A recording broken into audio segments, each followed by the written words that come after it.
Maagang nakauwi si Irene galing paaralan kinabukasan at agad na umuwi at nagpalit ng damit. Kumain saglit at tinungo ang malaking puno tangan-tangan ang librong binabasa niya. Perpektong araw para makapagpahinga. Ngunit napansin na naman niya ang nakaukit sa puno, ngunit nadagdagan ito. Walang nagmamahal sa akin, dugtong nito. Marihing napatawa si Irene sa nabasa at pagwari kumuha ng matulis na sanga at umukit sa ilalim ng mga sulat na nakaukit. Meron kaya? Ang iniukit niya at pinagpatuloy ang pagbabasa. Simula noon nagbago na ang nakagawian na iyang pagbabasa ng paboritong libro dahil nagiiwan na sila ng munting liham para makapag-usap sila.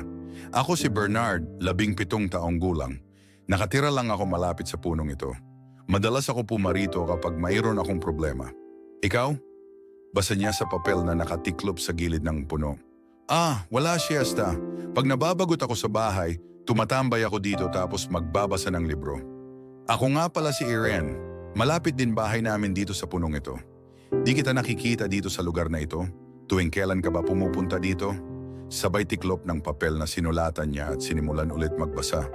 Nagmamadaling tinungo ni Irene ang malaking puno kinabukasan pagkagaling ng eskwelahan.